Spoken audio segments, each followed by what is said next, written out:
নমস্কার, দেখতে পাচ্ছেন শুধু বস্তা বই যে তা নয়, ঘরে ঘরে গিয়ে ছাত্রছাত্রীদের ডেকে এনে তাদের সেন্টারে নিয়ে আসাও আমার কাজ।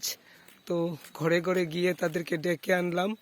শীতের দিন, তাই ঘুম ভাঙতে একটু কষ্ট হয়, কিন্তু আমার ঘুম ভেঙে যায় তাদের চিন্তায়। তো নিয়ে এসেছি ঘরে ঘরে গিয়ে ডেকে।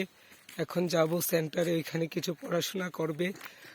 আরও কিছু ছাত্র আছে, তাদেরকে পড়াশোনা করছে ওইখানে। তো ওইখানে পড়তে তোমার ভাল লাগে? খুশি? ভালো করে পড়াশোনা করবা তো? হ্যাঁ। তো পড়াশোনা না করলে কি হইব? অনেক কষ্ট জীবনে, না? হ্যাঁ, বুঝনি?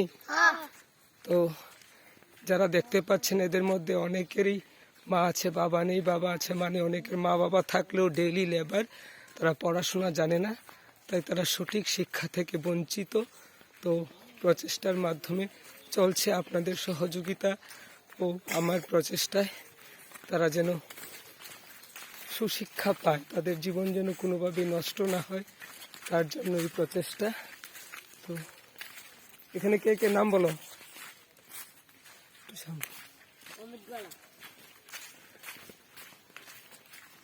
কি নাম? নাম নাম না? অঙ্কুশ।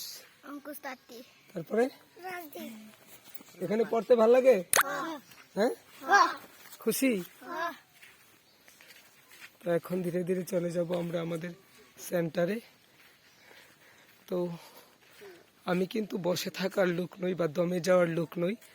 যে যাই বলুক, আমি আমার মতো চেষ্টা করে চলেছি এবং এই প্রচেষ্টা চলতে থাকবে। চলে এসেছি আমাদের শিক্ষা কেন্দ্রে।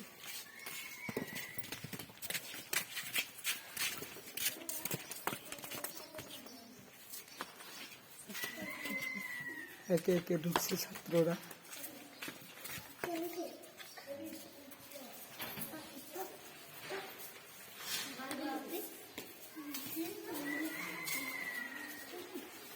তো বসো গিয়া।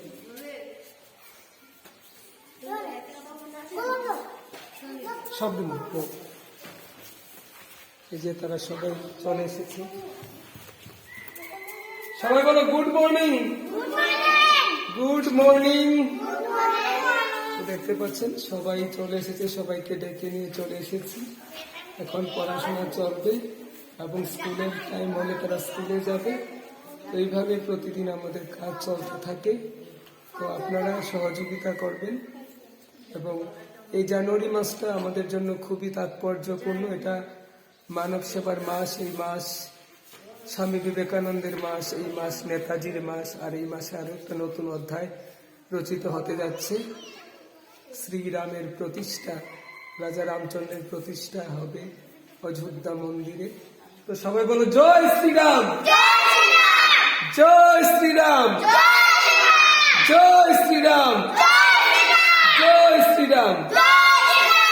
প্লিজ আপনারা পাশে থাকবেন, সাপোর্ট করবেন। এই শিশুদের জন্য আমরা রামচন্দ্রের মতো গড়ে তুলতে পারি। দেশের জন্য, সমাজের জন্য, মানুষের জন্য উপকারী হবে। ধন্যবাদ সবাইকে।